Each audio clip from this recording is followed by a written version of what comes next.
ಏನಾಯ್ತು?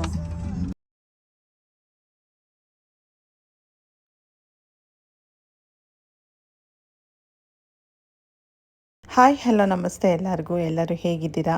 ನೀವೆಲ್ಲರೂ ಚೆನ್ನಾಗಿದ್ದೀರಾ ಅಂತ ಅಂದ್ಕೊಂಡಿದ್ದೀನಿ. ಹಾಗೆ ನಾನು ಕೂಡ ಚೆನ್ನಾಗಿದ್ದೀನಿ ಅಂತ ಇವತ್ತಿನ ವ್ಲಾಗ್ನ ಸ್ಟಾರ್ಟ್ ಮಾಡ್ತಾ ಇದ್ದೀನಿ.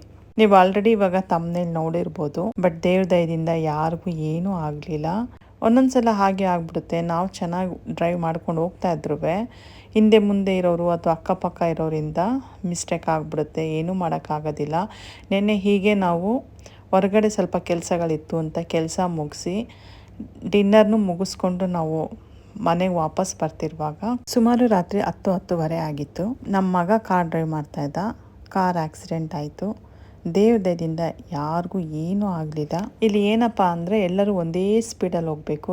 ಎಲ್ಲರೂ ಈ ಥರ ಒಂದೇ ಸ್ಪೀಡಲ್ಲಿ ಹೋಗ್ತಾ ಇರುವಾಗ ಮುಂದೆ ಒಂದು ಮರ್ಸಿಡೀಸ್ ಕಾರ್ ಹೋಗ್ತಾಯಿತ್ತು. ಆ ಮರ್ಸಿಡೀಸ್ ಕಾರ್ಗೆ ಇನ್ನೊಂದು ಕಾರ್ ಬಂದು ಗುದ್ಬಿಟ್ಟೋಯ್ತು. ಅದಕ್ಕೋಸ್ಕರ ಈ ಮರ್ಸಿಡೀಸ್ ಕಾರ್ ಸ್ಟಾಪ್ ಮಾಡಿದ್ರು. ಸ್ಟಾಪ್ ಮಾಡುವಾಗ ಆಟೋಮೆಟಿಕ್ಕಾಗಿ ನಮ್ಮ ಕಾರ್ ಕೂಡ ಬ್ರೇಕ್ ಆಯಿತು. ನಮ್ಮ ಕಾರಲ್ಲಿ ಆಟೋಮೆಟಿಕ್ ಬ್ರೇಕ್ ಸಿಸ್ಟಮ್ ಇರೋದ್ರಿಂದ ಈ ಥರ ಆದಾಗ ನನ್ನ ಮಗ ಬ್ರೇಕ್ ಹಿಡಿಯೋಕ್ಕಿಂತ ಮುಂಚೆನೇ ಅದೇ ಬ್ರೇಕ್ ಫುಲ್ ಒಳಗಡೆ ಹೋಗ್ಬಿಟ್ಟಿತ್ತಂತೆ.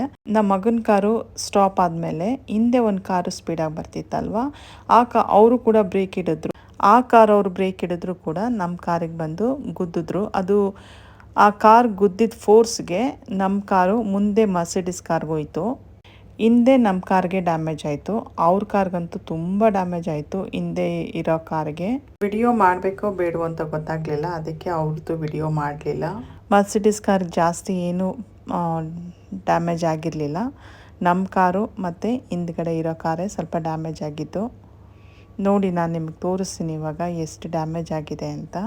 ಇದು ಕಾರ್ ಆಕ್ಸಿಡೆಂಟ್ ಆಗೋಕ್ಕೂ ಮುಂಚೆ ನಾನು ವಿಡಿಯೋ ತೆಗಿತಾ ಇದ್ದೆ. ಆವಾಗ ಇದಾದಮೇಲೆ ಇಮಿಡಿಯೇಟು ನೋಡಿ ನಮ್ಮ ಕಾರ್ ಯಾವ ಥರ ಡ್ಯಾಮೇಜ್ ಆಗಿದೆ ಅಂತ. ಹಿಂದ್ಗಡೆನೇ ತೀರಾ ಡ್ಯಾಮೇಜ್ ಆಗಿರೋದು. ಯಾಕಂದರೆ ಅವ್ನು ಹಿಂದ್ಗಡೆ ಬಂದು ಗುದ್ದಿರೋದು ನಮ್ಮ ಕಾರ್ಗೆ. ಇಲ್ಲೇನಪ್ಪ ಅಂದರೆ ಪೊಲೀಸವ್ರು ಬರೋದಿಲ್ಲ.